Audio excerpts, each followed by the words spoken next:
નમસ્કાર વિદ્યાર્થી મિત્રો, આજે આપણે ધોરણ 12 ની અંદર વિષય વાણિજ્ય વ્યવસ્થા બરાબર એની અંદર આપણે બીજું ચેપ્ટર જોવાના છે. બીજું ચેપ્ટરનું નામ છે સંચાલનના સિદ્ધાંતો.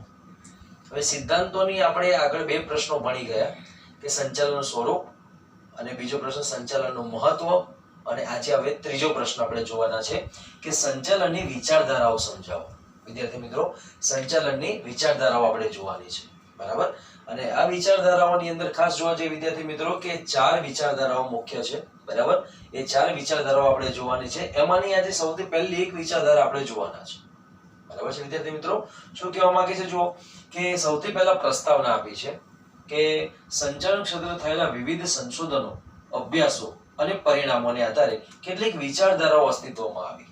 શું કહેવા માંગે છે કે સંચાલન ક્ષેત્રે થયેલા વિવિધ સંશોધનો એટલે રિસર્ચો કરવામાં આવ્યા કે ભાઈ સંચાલનમાં ખરેખર શું જરૂરી છે, કઈ કઈ બાબતો છે, આ બધી ચર્ચાઓ કરવામાં આવી અને સંશોધનો કર્યા. એ બધાનો અભ્યાસ કરવામાં આવ્યો બરાબર. સંશોધનો પણ કર્યા અને અલગ અલગ અભ્યાસ પણ કરવામાં આવ્યો અને એના પરિણામોને આધારે, એમાંથી જે પરિણામો મળ્યા, તારણ કાઢ્યું અને પરિણામો મળ્યા, એના આધારે કેટલીક વિચારધારાઓ અસ્તિત્વમાં આવી. શું થયું વિદ્યાર્થી મિત્રો?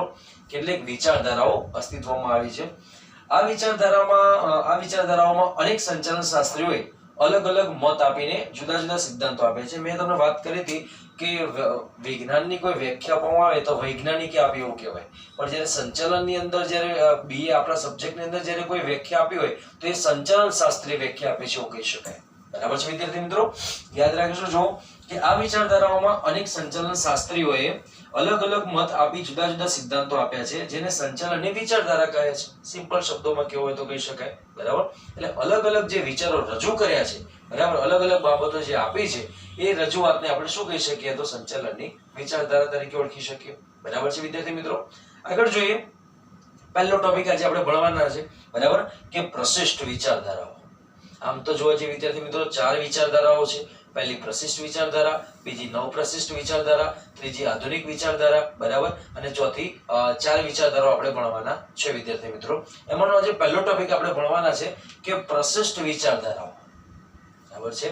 પ્રશિષ્ટ વિચારધારા, કોઈ પણ એક વિચારધારા પરીક્ષાની અંદર 3 માર્ક્સમાં કાં તો 2 માર્ક્સમાં લેવાય તો લઈ શકે છે. એટલે આપણા માટે પરીક્ષામાં ખાસ પૂછાય એવી હોય તો 3 ગુણ કે વિદ્યાર્થી મિત્રો. એટલે ખાસ યાદ રાખીશું કે 3 ગુણની અંદર પરીક્ષામાં પૂછવું હોય તો પૂછી શકાય કે પ્રશિષ્ટ વિચારધારા સમજાવો બરાબર છે. જોઈએ સૌથી પહેલા શું કે છે એની વ્યાખ્યા આપી છે. 1 માર્ક્સમાં પૂછી પણ શકાય કે પ્રશિષ્ટ વિચારધારા કોને કહેવાય. આવું 1 માર્ક્સ અંદર પ્રશ્ન પણ પૂછવો હોય તો પૂછી શકાય છે, કાં તો આખી ટોકનોટ સ્વરૂપે આખી વિચારધારા પૂછવી હોય તો પણ પૂછી શકાય છે. એટલે આપણે જોઈએ કે એની વ્યાખ્યા આપી છે કે 19મી સદીના અંત સુધીમાં, કઈ સદી વિદ્યાર્થી મિત્રો? 19મી સદી બરાબર. 19મી સદીના અંત સુધીમાં આ જ વાક્ય આપણે યાદ રાખવાનું છે કે 19મી સદીના અંત સુધીમાં જે વિચારધારાઓ રજૂ થઈ, 19મી સદીના અંત સુધીમાં જે વિચારધારાઓ રજૂ થઈ તેને શું કહેવાય તો પ્રશિષ્ટ વિચારધારા તરીકે ઓળખી શકાય. કેટલું સિમ્પલ વ્યાખ્યા છે, તરત જ આવડી જાય આપણને. ખાલી વાક્ય આટલું યાદ રાખવાનું છે કે 19મી સદી અને અંત સુધી. શબ્દ બે છે, આ બે શબ્દ યાદ રાખો એટલે વિદ્યાર્થી મિત્રો તમને વ્યાખ્યા આવડી જાય બરાબર કે નહીં? શું કહે છે જો ફરીથી જોઈએ આપણે વિદ્યાર્થી મિત્રો, 19મી સદીના અંત સુધીમાં જે વિચારધારાઓ રજૂ થઈ તેને શું કહેવાય તો પ્રશિષ્ટ વિચારધારા. આવડી કે નહીં? બિલકુલ સિમ્પલ. ઓકે, આગળ જોઈએ વિદ્યાર્થી મિત્રો, સંચાલનની પ્રશિષ્ટ વિચારધારાના મુખ્ય પ્રણેતાઓ હતા બરાબર, કે જેમને અલગ અલગ સિદ્ધાંતો આપ્યા, અલગ અલગ રજૂઆતો કરી બરાબર. એવા સિદ્ધાંતો આપનાર વ્યક્તિઓ હતા. એ વ્યક્તિઓના વિશે આપણે જાણવાનું છે કે સંચાલનની પ્રશિષ્ટ વિચારધારાના મુખ્ય પ્રણેતાઓ કોણ હતા. આવો 1 માર્ક્સનો પ્રશ્ન પૂછવો હોય તો પણ પૂછી શકાય કે એના પ્રણેતાઓ કોણ કોણ હતા બરાબર. તો નામ આપ્યા છે જો, એક તો ફ્રેડરિક ટેલર, બીજું છે ગિલબર્ટ, અને ત્રીજું છે હેનરી ફેયોલ બરાબર, અને ચોથું છે મેક્સ વેબર, અને પાંચમું શું કહેવા માંગે છે હેનરી ગેન્ટ બરાબર. આની અંદરથી આપણે પરીક્ષામાં પૂછાય એવા ખાસ 3 ના નામ યાદ રાખવાના છે. એક તો ફ્રેડરિક ટેલર બરાબર છે, પછી બીજું છે મેક્સ વેબર, અને ત્રીજું છે વિદ્યાર્થી મિત્રો હેનરી ફેયોલ બરાબર. આ 3 ના ટોપિકોના નામ આપણે ખાસ યાદ રાખવાના છે વિદ્યાર્થી મિત્રો. ઓકે, એટલે આ 3 ટોપિક આપણા માટે ખૂબ મુખ્ય છે, બરાબર. અને ચર્ચા આપણે આગળ આ ટોપિકની અંદર આ 3 વિષયની કરવાના છે. 3 બાબતોની આગળ ચર્ચા કરીશું. એક તો ફ્રેડરિક ટેલર, હેનરી ફિયોલ અને મેક્સ વેબર. ઓકે, આ 3 ની ચર્ચા કરવાના છે, એ જોવાની છે. પણ આપણે જ્યારે પણ આવું પૂછાય કે સંચાલનની પ્રશિષ્ટ વિચારધારાના મુખ્ય પ્રણેતાઓ કોણ હતા, તો આ 5 જણા હતા. ઓકે, જોઈએ આગળ વિદ્યાર્થી મિત્રો. એક તો ફ્રેડરિક ટેલર, પહેલી ચર્ચા કરીએ ફ્રેડરિક ટેલર, બરાબર. અને આગળ આપણે ભણવાના છે બંનેને સંચાલન સિદ્ધાંતો છે. ફ્રેડરિક ટેલરે આપેલા સંચાલન સિદ્ધાંતો અને હેનરી ફિયોલે આપેલા સંચાલન સિદ્ધાંતો, બંનેના અલગ અલગ સિદ્ધાંતો છે, બરાબર. એકના 8 સિદ્ધાંતો છે અને બીજાના 14 સિદ્ધાંતો છે. એટલે એ સિદ્ધાંતો આપણે ભણવાના છે. ઓકે, પણ પહેલા એની થોડી ઘણી ચર્ચા કરેલી કે એમને શેના વિશેની ચર્ચા કરી છે, એ આપણા માટે જોવું ખાસ જરૂરી છે. ઓકે, તો જોઈએ આપણે વિદ્યાર્થી મિત્રો કે ફ્રેડરિક ટેલર એ વૈજ્ઞાનિક સંચાલનના સિદ્ધાંતો રજૂ કર્યા છે. એમને શું કર્યું છે, તો વૈજ્ઞાનિક સંચાલનના સિદ્ધાંતો રજૂ કર્યા છે. આમ જોવા જઈએ તો એમને એવું પણ કહેવામાં આવે છે કે જે વૈજ્ઞાનિક સંચાલનના પિતા તરીકે ઓળખવામાં આવે છે. શું કહેવા માંગે છે, ફ્રેડરિક ટેલરને વૈજ્ઞાનિક સંચાલનના પિતા તરીકે કોને ઓળખવામાં આવે છે? આવો પ્રશ્ન પૂછાય તો આપણે લખી શકીએ કે ફ્રેડરિક ટેલરને, બરાબર છે. જોઈએ, વૈજ્ઞાનિક સંચાલનના સિદ્ધાંતો રજૂ કર્યા છે. કોણે કર્યા? તો ફ્રેડરિક ટેલરે કર્યા છે, બરાબર. તેમજ તેમણે રૂઢિગત પદ્ધતિઓને બદલે વૈજ્ઞાનિક પદ્ધતિઓ પર ભાર મૂક્યો છે. રૂઢિગત પદ્ધતિનો મતલબ શું? આપણને એમ થાય સાહેબ આનો મતલબ શું? તો રૂઢિગત પદ્ધતિનો મતલબ એ થાય કે જૂની પરંપરાથી ચાલતી આવતી પદ્ધતિઓ હતી, બરાબર છે. કે ભાઈ પહેલા કેવી પદ્ધતિ હતી, તો એક જ કર્મચારી બધા જ કામ કરતો, મેનેજમેન્ટ પણ કરતો, કામ પણ કરતો, હેન્ડલિંગ પણ કરતો, બધું જ કરતો. એટલે આ બધા જ શબ્દોમાં કહેવા જઈએ તો એમને આખી પદ્ધતિ બદલી નાખી કે રૂઢિગત પદ્ધતિની સ્થાને વૈજ્ઞાનિક પદ્ધતિઓ પર ભાર મૂકવો જોઈએ. અને એમને વૈજ્ઞાનિક પદ્ધતિઓ પણ આગળ આપી છે, એ આપણે આગળના લેક્ચરમાં જોઈશું, બરાબર છે. એટલે ખાસ યાદ રાખવાનું કે વૈજ્ઞાનિક સંચાલનના પિતા તરીકે કોને ઓળખવામાં આવે છે, તો ફ્રેડરિક ટેલરને, બરાબર. અને તેમણે કઈ પદ્ધતિ રજૂ કરી છે, તો એક તો રૂઢિગત પદ્ધતિને બદલે વૈજ્ઞાનિક પદ્ધતિ રજૂ કરી છે. ખાસ યાદ રાખજો વિદ્યાર્થી મિત્રો, આપણા માટે આ ફ્રેડરિક ટેલર ખૂબ જ મહત્વના છે. બીજા એક સંચાલન શાસ્ત્રીની આપણે ચર્ચા કરીશું કે હેનરી ફિયોલ. હેનરી ફિયોલની પણ ચર્ચા કરવાના છે કે તેમણે ધંધાકીય એકમમાં કાર્ય કરવા માટેની સપાટીઓ અને કાર્યની મર્યાદાઓ નક્કી કરવાનો પ્રયત્ન કર્યો છે. એટલે ધંધાની અંદર અમુક સપાટી સુધી કર્મચારીઓ કામ કરે, એનાથી ઉપરની સપાટી ઉપર મેનેજમેન્ટ એટલે જે હેન્ડલિંગ કરવા વાળા વ્યક્તિઓ, સંચાલકો હોય, અધિકારીઓ હોય, એ બધાની સપાટીઓ નક્કી કરી છે, બરાબર. કે ઉચ્ચ સપાટી, મધ્ય સપાટી, તળ સપાટી આપણે આગળ ભણી ગયા. એવી અલગ અલગ સપાટીઓ જે છે એવી રીતે સપાટીઓ નક્કી કરવાનું કામ કર્યું છે. તેમણે ધંધાકીય એકમમાં કાર્ય કરવા માટેની સપાટીઓ અને કાર્યોની મર્યાદાઓ નક્કી કરી છે. ભાઈ કયું કાર્ય કોણ કરશે, એની મર્યાદા છે ત્યાં સુધી જ કરવું જોઈએ. કે માલિક પછી કર્મચારીનું કામ ના કરે અને કર્મચારી માલિકનું કામ ના કરે, બરાબર છે. એટલે આ વસ્તુ બંને કમ્બાઈન ના થઈ જાય, એ પણ ધ્યાન આપવાનું છે. પછી જો લખ્યું છે કે તેમજ તેઓએ સંચાલનના 14 સિદ્ધાંતો પણ આપ્યા છે. કેટલા સિદ્ધાંતો આપ્યા છે આપણને? 14 સિદ્ધાંતો. મેં હમણાં જ વાત કરી કે સંચાલનના 14 સિદ્ધાંતો કોણે આપ્યા, તો હેનરી ફિયોલે આપ્યા છે, બરાબર. એટલે યાદ રાખીશું કે સંચાલન સિદ્ધાંતો પણ આપણે જોવાના છે. પછી છે મેક્સ વેબર. મેક્સ વેબરની વાત કરવામાં આવે તો અમલદારશાહીના વિચારોનું પ્રદાન કર્યું છે. અમલદારશાહી એટલે આપણને ખબર છે કે સાહેબ અમલદારશાહી કોને કહેવાય? એમને જે નિયમ રજૂ કર્યો એ દરેકે ફોલો કરવાનો જ છે, થાય કે ના થાય, પણ એ અમલદારશાહી એટલે અમલ કરવો જ પડશે, જબરજસ્ત રીતે અમલ કરવામાં આવે, બરાબર. એટલે અમલદારશાહીનો વિચાર કોણે રજૂ કર્યો, તો મેક્સ વેબરે. પરીક્ષામાં 1 માર્ક્સમાં આટલું જ પૂછાય છે કે અમલદારશાહીના વિચારોનો મેક્સ વેબરે કયો વિચાર રજૂ કર્યો છે, તો અમલદારશાહી, બરાબર. કાં તો અમલદારશાહીનો વિચાર કોણે રજૂ કર્યો છે, તો મેક્સ વેબરે. યાદ રહેશે વિદ્યાર્થી મિત્રો, આપણા માટે ખાસ અગત્યનો આ ટોપિક છે. બીજું આપ્યું છે 19મી સદીના અંત સુધીમાં ઔદ્યોગિક ક્રાંતિ થયા અને પરિણામે ધંધાના કદ અને સ્વરૂપો બદલાયા, બરાબર. વિદ્યાર્થી આપણને ખ્યાલ જ છે, આપણે સમાજમાં ભણીને જ આવ્યા છે કે 19મી સદી પછી, બરાબર, શું કે છે 19મી સદીના અંત સુધીમાં, એટલે આ વિચારધારાનું શું હતું, 19મી સદીના અંતમાં જ આ પ્રશિષ્ટ વિચારધારા તૈયાર થઈ હતી, બરાબર. એના પછી શું કે છે 19મી સદીના અંત સુધીમાં ઔદ્યોગિક ક્રાંતિઓ થયાના પરિણામે ધંધાના કદ અને સ્વરૂપો બદલાયા. એટલે પહેલા ધંધાનું કદ નાનું હતું, પણ હવે ધંધો વિકસતો ગયો, વિસ્તારતો ગયો, બરાબર. એટલે એમ ધંધો મોટો થતો જતો આપણને જોવા લાગ્યો, બરાબર. એટલે 19મી સદીના અંત સુધીમાં ઔદ્યોગિક ક્રાંતિ થઈ, બરાબર. ઉદ્યોગોનો વિકાસ થયો, ધંધાઓ વિકસવા લાગ્યા, બરાબર. એટલે બહારના લોકો આપણા ત્યાં પણ ધંધો કરતા હતા, ધીમે ધીમે આપણા દેશની અંદર ધંધો ખૂબ જ વિકસવા લાગ્યો. એટલે 19મી સદીના અંત સુધીમાં ઔદ્યોગિક ક્રાંતિ થયાને પરિણામે ધંધાના કદ અને સ્વરૂપો બદલાઈ ગયા, બરાબર છે. આગળ જોઈએ, પરિણામે પ્રશિષ્ટ વિચારધારાની મર્યાદાઓને કારણે તેમાં પણ ફેરફાર કરવાની જરૂર પડી. એટલા માટે કહું છું વિદ્યાર્થી મિત્રો, આ ટોપિક એટલા માટે છે. ફરીથી જો, પરિણામે પ્રશિષ્ટ વિચારધારાની મર્યાદાઓને કારણે તેમાં ફેરફાર કરવામાં આવ્યો, અને આ જે ફેરફાર કરવામાં આવ્યો, આ વિચારધારા જૂની થઈ ગઈ. 19મી સદીની અંતમાં આ પ્રશિષ્ટ વિચારધારા હતી, એ વિચારધારા જૂની થઈ ગઈ. ત્યારબાદ બીજી વિચારધારા રજૂ કરવામાં આવી, એને નવપ્રશિષ્ટ વિચારધારા કહે છે. બરાબર છે. આના પછીનો ટોપિક આપણે ભણવાના જ છે. એ ટોપિક શું છે? તો નવપ્રશિષ્ટ વિચારધારા. અને નવપ્રશિષ્ટ વિચારધારાની અંદર આપણે આ ટોપિક જે ભણ્યા એના પછીનો ટોપિક છે, એટલે એ આપણે ટોપિક જોવાનો છે. ઓકે, આપણે આગળ જોતા હતા વિદ્યાર્થી મિત્રો કે પ્રશિષ્ટ વિચારધારાની આપણે શોર્ટ નોટ ડેફિનેશન આપણે એની બધી જોઈ હતી. બરાબર છે. હવે આગળની ચર્ચા કરવાના છે કે નવપ્રશિષ્ટ વિચારધારા. ઓકે, એ નવો ટોપિક આજે આપણે જોવાના છે. પણ પહેલા ટોપિક ફરીથી એકવાર રિપીટ કરી લઈએ કે જેની વ્યાખ્યા શું હતી કે 19મી સદીના અંત સુધીમાં જે વિચારધારા રજૂ થઈ હતી તે વિચારધારાને શું કહેવામાં આવે છે? તો પ્રશિષ્ટ વિચારધારા તરીકે ઓળખવામાં આવે છે. બરાબર છે વિદ્યાર્થી મિત્રો. આગળની આપણે વિચારધારા જોઈએ કે નવપ્રશિષ્ટ વિચારધારા કોને કહેવાય. આપણા માટે ખાસ અગત્યનો, બંનેમાંથી 4 વિચારધારાઓ છે. 4 વિચારધારાઓમાંથી કોઈ પણ એક વ્યાખ્યા સ્વરૂપે પણ પ્રશ્નમાં 1 માર્ક્સમાં પૂછ્યો તો પૂછી શકાય. રાઈટ. ફોર એક્ઝામ્પલ તરીકે જોઈએ કે પ્રશિષ્ટ વિચારધારા કોને કહેવાય, કાં તો નવપ્રશિષ્ટ વિચારધારા કોને કહેવાય, બરાબર, કાં તો માનવ વર્તનવાદી વિચારધારા કોને કહેવાય. બરાબર. એટલે આમાંથી ગમે તે 1 માર્ક્સના પ્રશ્નો તરીકે પણ પૂછવું હોય તો પૂછી શકે છે. બરાબર. એટલે ખાસ યાદ રાખજો. જોઈએ આપણે બીજી વિચારધારા જોઈએ કે નવપ્રશિષ્ટ વિચારધારા કોને કહેવાય. તો શું કહે છે? જો કે પ્રશિષ્ટ વિચારધારાની મર્યાદાઓને, એટલે આગળ જે ભણ્યા આપણે, બરાબર છે, આ જે ભણ્યા છે એની ચર્ચા કરી છે કે પ્રશિષ્ટ વિચારધારાની મર્યાદાને દૂર કરી, શું કહે છે? એની મર્યાદાઓને દૂર કરીને, બરાબર, તેમાં સુધારો કરી, એ મર્યાદાઓ દૂર કરી અને ત્યારબાદ એનો શું કર્યો? સુધારો કરી. જે નવી વિચારધારા અમલમાં આવી, બરાબર, કેવી વિચારધારા? તો નવી વિચારધારા અમલમાં આવી તો તેને શું કહે છે? નવપ્રશિષ્ટ વિચારધારા. સિમ્પલ શબ્દોમાં લખી શકાય, એક જ વાક્યમાં આવડી જાય એવી વ્યાખ્યા કે નવી વિચારધારા અમલમાં આવી તેને શું કહેવાય? નવપ્રશિષ્ટ વિચારધારા. આવડી કે ના આવડી? બિલકુલ સિમ્પલ.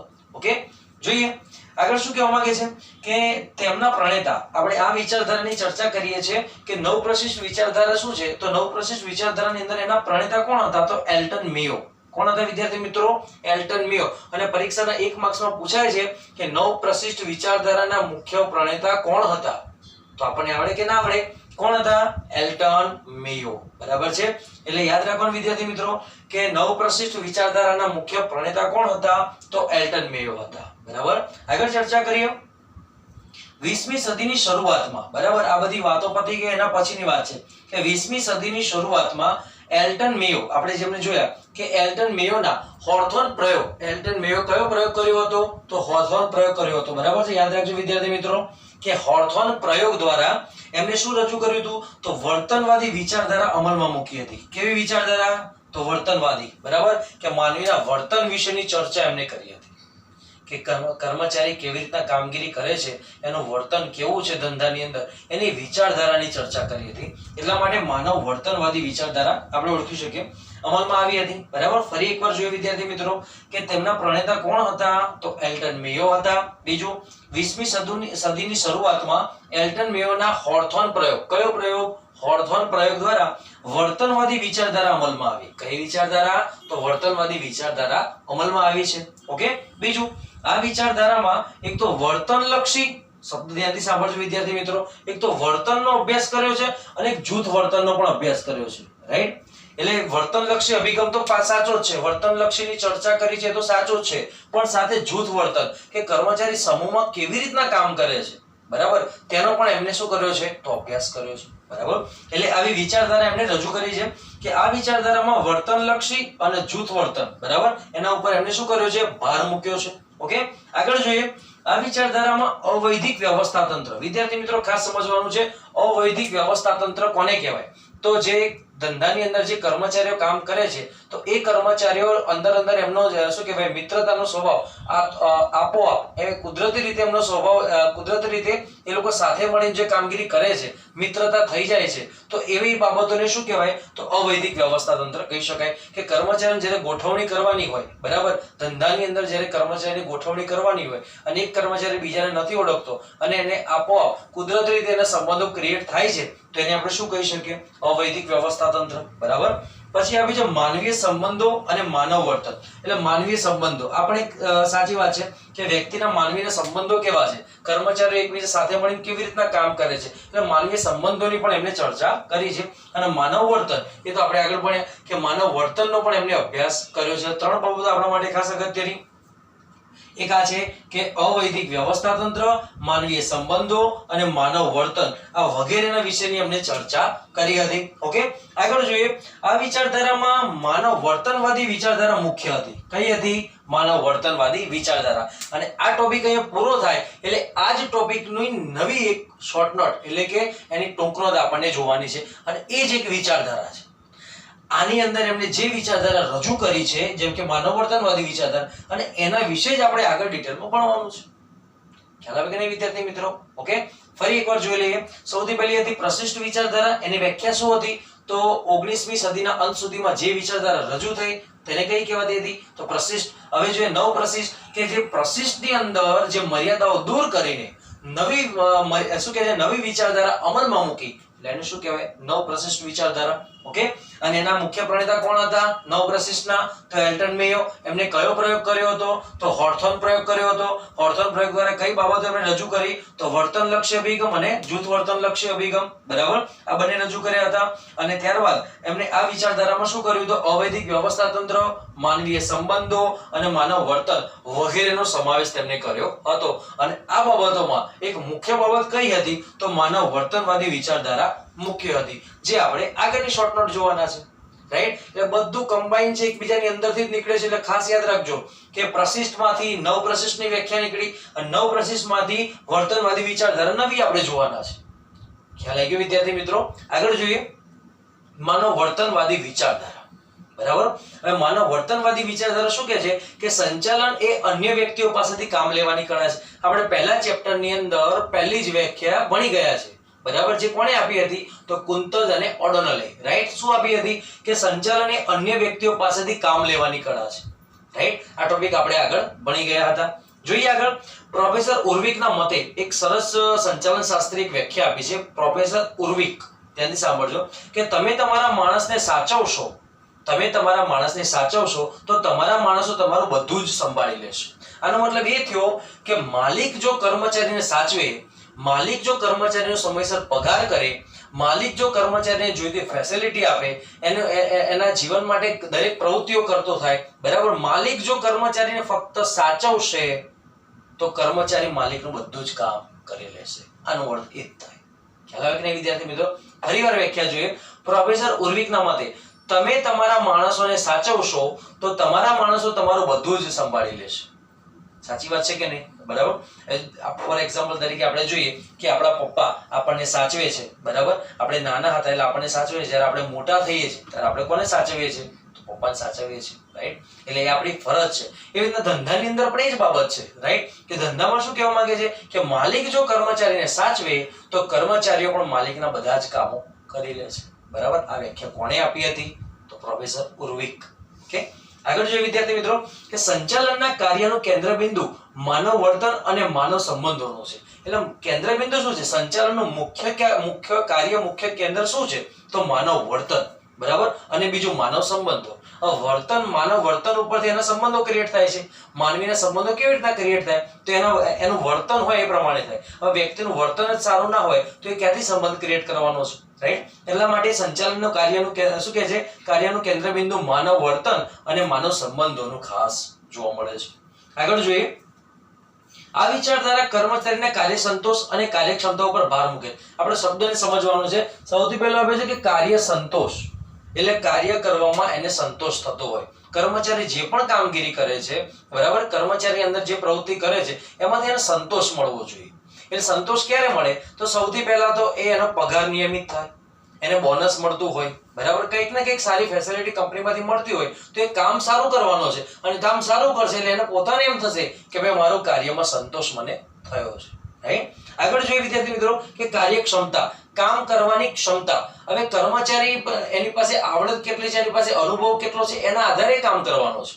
બરાબર. એટલે જ્યારે પણ કોઈ પણ કર્મચારી ધંધામાં નવો આવે છે તો એનું પહેલા ઇન્ટરવ્યુ થાય છે. ઇન્ટરવ્યુમાં આપણે નક્કી કરી શકીએ છીએ કે આ વ્યક્તિની કેપેસિટી કેટલી છે, એનો અનુભવ કેટલો છે, બરાબર, ધંધામાં કામગીરી કરશે કે નહીં કરે, આ બધી જ વિગતો આપણે જાણીએ છીએ અને પછી એને રાખતા હોઈએ છીએ. એટલા માટે એની કાર્યક્ષમતા, કામ કરવાની ક્ષમતા ઉપર પણ ભાર મૂકવામાં આવે છે. ઓકે. આ વિચારધારામાં માનવીય સંબંધો, નેતૃત્વ, પ્રેરણા વગેરેના ખ્યાલોનો પણ સમાવેશ થાય છે. એટલે કે માનવીય સંબંધો એટલે માનવીના અંદરના રિલેશન, કાં તો માલિકના કર્મચારી પ્રત્યેના રિલેશન, બરાબર, આ બધાનો સમાવેશ થતો આપણને જોવા મળે છે. બીજું આવ્યું છે નેતૃત્વ. એટલે નેતૃત્વ તો દરેકની અંદર હોય છે. અમુક અધિકારીઓને નેતૃત્વ સંભાળવાનું હોય, અમુક મેનેજમેન્ટ કરવાવાળાને નેતૃત્વ સંભાળવાનું હોય, એટલે અલગ અલગ વ્યક્તિઓનું નેતૃત્વ કરતા હોય છે. પછી પ્રેરણા એટલે કર્મચારીઓ જ્યારે થાકી જતા હોય, હારી જતા હોય, કઈ કામ કરી ના શકતા હોય ત્યારે એમને પ્રેરણા આપવામાં આવે છે. ભાઈ દરેક જણા આટલું કામ કરશે તો એને આટલું વધારે વેતન આપવામાં આવશે. માની લો કે 10 વસ્તુનું ઉત્પાદન કરે છે, બધા જ વ્યક્તિ 10 વસ્તુનું દિવસનું ઉત્પાદન કરે છે, એ જગ્યાએ એવું કહેવામાં આવે કે કોઈ વ્યક્તિ 20 વસ્તુનું ઉત્પાદન કરે તો એના પગારમાં આટલા ટકાનો વધારો કરીશું. તો શું એ કર્મચારી કામ કરશે કે નહીં કરે? 100% કરે વિદ્યાર્થી મિત્રો, રાઈટ? કેમ કે એને નક્કી કર્યું છે કે એના કરતા વધારે વેતન આપવાના છે, તો એ વ્યક્તિ સારામાં સારું કામ કરવાનો છે. ઓકે.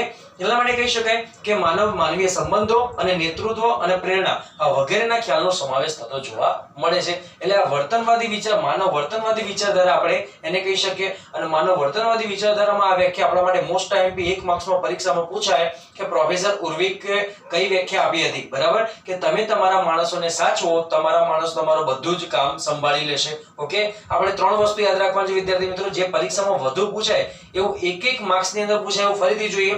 એક તો પ્રશિષ્ટ વિચારધારાની વ્યાખ્યા, બીજું નવપ્રશિષ્ટ વિચારધારાની વ્યાખ્યા. ઓકે.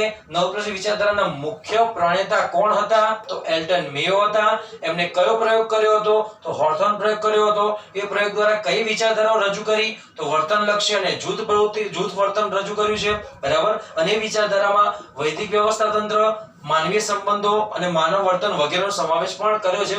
અને આ બાબતમાં મુખ્ય આધાર શું હતો? તો માનવ વર્તનવાદી વિચારધારા. અને એ વિચારધારાનો આપણે આખો ટોપિક લીધો છે કે ત્રીજી શોર્ટ નોટ શું છે? તો માનવ વર્તનવાદી વિચારધારા જણાવો, બરાબર. અને એમાં ઉર્વિકે આપણને વ્યાખ્યા આપી અને એની આપણે ડિટેલ જોઈ છે. હવે આગળ આપણે આગળનો ટોપિક જોઈશું.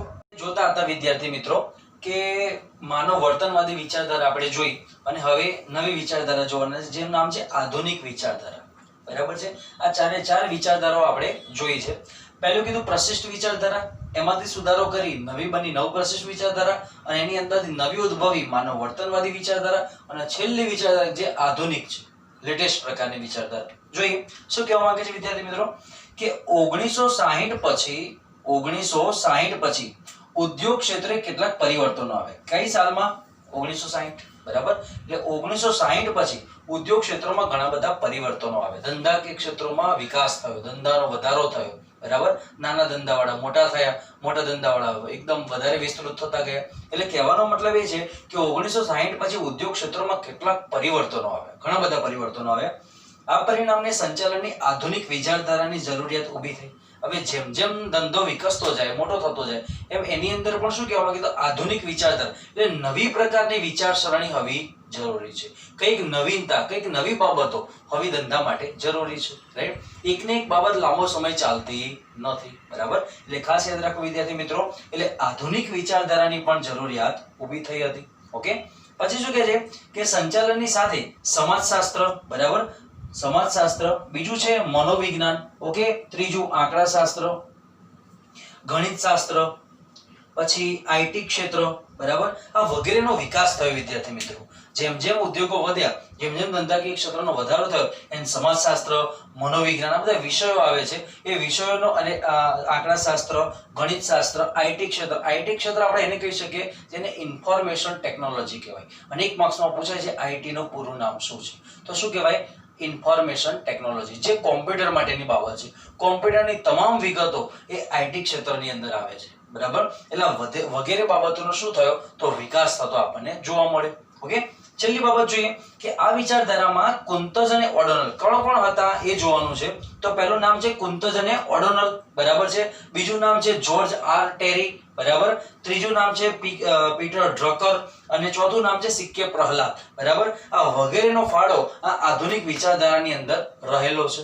હવે આની અંદર પરીક્ષામાં વિદ્યાર્થી મિત્રો ખાસ એવું પૂછાય છે કે આધુનિક વિચારધારાના પ્રણેતા કોણ હતા, અને એની અંદર જો 4 તમને એમસીક્યુ આપ્યા હોય તો એ 4 એમસીક્યુ માંથી કોઈ પણ એકાનું નામ આપેલું હોય તો તમારે યાદ રાખવાનું. એક તો Koontz O'Donnell, George Terry, Peter Drucker, C K Prahalad. પણ પરીક્ષામાં વધારે પૂછાય એવું હોય તો સિક્કે પ્રહલાદ. આ યાદ રાખવાનું છે કે આ એક સંચાલન શાસ્ત્રીએ આધુનિક વિચારધારા વિશેની ચર્ચા કરી હતી. બરાબર, એટલા માટે સિક્કે પ્રહલાદ તરીકે ઓળખવામાં આવે છે.